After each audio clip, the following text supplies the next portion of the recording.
प्रिय दर्शकों, फिर एक बार स्वागत है आपका एक नई कहानी के साथ। प्रिय दर्शकों, आज हम एक दिल छू लेने वाली धार्मिक कहानी लेकर हाजिर हुए हैं।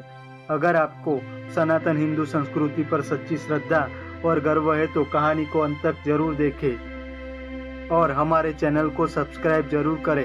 जय जय श्री राम, जय भोलेनाथ। अब कहानी की शुरुआत करते हैं। वाराणसी के प्राचीन घाटों पर जब सूरज की पहली किरणें गंगा की लहरों से टकराती तो वातावरण में एक अलौकिक आभा छा जाती।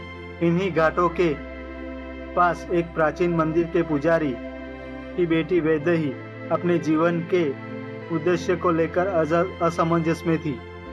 वह केवल 22 वर्ष की थी, परंतु उसके भीतर एक अजीब सी बेचैनी थी, मानो उसे किसी विशेष उद्देश्य के लिए चुना गया हो। उसके पिता आचार्य गोविंद मंदिर में पूजा अर्चना करते थे और चाहते थे कि वैदेही भी धर्म के मार्ग पर चले, लेकिन वैदेही का हृदय किसी और खोज में लगा था, किसी अनदेखी शक्ति, किसी अनकहे प्रेम की खोज में। एक दिन काशी विश्वनाथ मंदिर में आरती के समय एक रहस्यमय साधु ने वैदेही को देखा और मुस्कुराए। आरती के बाद उन्होंने उससे कहा, बिटिया, तुम्हारा भाग्य असाधारण है। तुम्हारा प्रेम केवल सांसारिक नहीं बल्कि दिव्य होगा, लेकिन याद रखना, प्रेम की राह कठिनाइयों से भरी होती है। वैदेही यह सुनकर अचंभित रह गई। यह साधु कौन थे और उन्होंने ऐसा क्यों कहा? उसी रात उसे एक स्वप्न आया। उसने देखा कि वह एक अंधेरी गुफा में खड़ी थी जहां एक दिव्य प्रकाश चमक रहा है। अचानक एक आवाज आई, जिसमें तुम खोज रही हो वह तुम्हारी आत्मा का अंश है, लेकिन उसके लिए तुम्हें समय और विधि की परीक्षा देनी होगी। अगले दिन जब वैदेही गंगा किनारे बैठी थी तो एक युवक वहां आया। उसकी उम्र लगभग 25 वर्ष की होगी। गहरी आंखें, ऊंचा कद और चेहरे पर एक अनोखी शांति। क्या तुम वैदेही हो? उसने पूछा। वैदेही चौंक गई। हाँ, लेकिन आप कौन है? मेरा नाम आर्यमन है। मैं तुम्हारे प्रश्नों का उत्तर देने आया हूँ। आर्यमन का स्वभाव अलग था। वह कभी रहस्यमय बातें करता, कभी गहरे विचारों में खो जाता, लेकिन जब वह बोलता तो उसकी बातें वैदेही के हृदय को छू जाती। धीरे धीरे दोनों के बीच एक अटूट बंधन बनने लगा, परंतु आर्यमन की आंखों में एक रहस्य था जिसे वैदेही समझ नहीं पा रही थी। एक दिन वैदेही ने उससे पूछा, तुम्हारी आंखों में एक अनकहा दर्द है, क्या तुम मुझसे कुछ छुपा रहे हो? आर्यमन ने एक गहरी सांस ली और कहा, मैं कोई साधारण मनुष्य नहीं हूँ। मेरा जन्म एक उद्देश्य के लिए हुआ है। मुझे एक दिव्य शक्ति ने भेजा है। वैदेही अचंभित रह गई। क्या? लेकिन क्यों?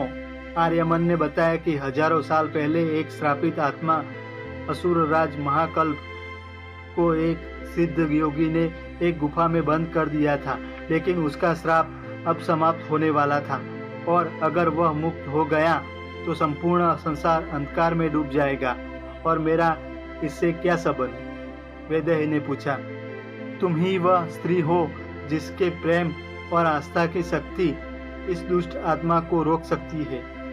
अब वैदेही के पास दो रास्ते थे, या तो वह अपनी सामान्य जीवन जीती या फिर इस दिव्य उद्देश्य के लिए अपना जीवन समर्पित करती।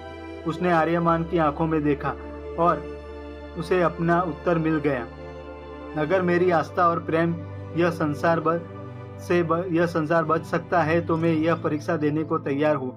आर्यमन ने उसे गुप्त मंदिर की ओर चलने को कहा, जहाँ एक दिव्य शिला थी जिसे केवल सच्चे प्रेम की शक्ति से जागृत किया जा सकता था। लेकिन ये यात्रा आसान नहीं थी। रास्ते में कई कठिनाइयां आई। अचानक एक रहस्यमय आंधी चली और उनके सामने कालदूत नामक एक भयंकर राक्षस प्रकट हुआ। कोई भी इस शिला तक नहीं पहुंच सकता, उसने गरजते हुए कहा। आर्यमन और वैदेही ने मिलकर उस राक्षस से युद्ध किया। आर्यमन एक दिव्य योद्धा था और उसकी तलवार से अग्नि की लपटें निकल रही थी, लेकिन राक्षस बहुत शक्तिशाली था। तभी वैदेही ने अपनी आंखें बंद की और माँ दुर्गा की आराधना करने लगी। अचानक एक दिव्य प्रकाश प्रकट हुआ और कालदूत जलकर राख हो गया। आर्यमन ने मुस्कुराते हुए कहा, यही शक्ति है तुम्हारे प्रेम और आस्था की। वे मंदिर पहुंचे, लेकिन वहां पहुंचते ही असुरराज महाकल्प की छाया जाग उठी। कोई मुझे नहीं रोक सकता, वह गरजा। आर्यमन ने तलवार उठाई, लेकिन महाकल्प ने उसे अपनी काली शक्तियों में जकड़ लिया। अब केवल तुम ही इसे रोक सकती हो, वैदेही। आर्यमन ने कहा। वैदेही को समझ में आया कि यह उसकी अंतिम परीक्षा थी। उसने गहरी सांस ली और महाकल्प की आंखों में देखते हुए कहा, प्रेम से बड़ी कोई शक्ति नहीं होती। वह आगे बढ़ी और महाकल्प की छाया को स्पर्श किया। अचानक एक तेज प्रकाश फैला और महाकल्प की छाया विलीन हो गई। आर्यमन मुक्त हो गया और दिव्य शिला जाग उठी। मंदिर का घंटा बज उठा और देवताओं ने आकाश में पुष्प वर्षा की। अब सब कुछ शांत था। आर्यमन ने वैदेही को देखा और कहा, अब मैं मुक्त हूँ, लेकिन मुझे वापस अपने लोक जाना होगा। वैदेही की आंखों में आंसू थे। तो क्या यह हमारा अंत है? आर्यमन मुस्कुराया। प्रेम का कभी अंत नहीं होता, यह केवल रूप बदलता है। उसने वैदेही को एक दिव्य रत्न दिया और कहा, जब भी तुम्हें मेरी जरूरत होगी बस इसे छूना, मैं हमेशा तुम्हारे साथ हूँ। फिर एक तेज प्रकाश में आर्यमन लुप्त हो गया। वैदेही ने गंगा की ओर देखा। आज इसकी आत्मा शांत थी। उसने समझ लिया था, सच्चा प्रेम केवल एक व्यक्ति से नहीं बल्कि पूरे ब्रह्मांड से होता है, और जब प्रेम शुद्ध होता है तो वह किसी भी बाधा को पार कर सकता है। प्रेम नश्वर शरीर से नहीं बल्कि आत्मा से होता है।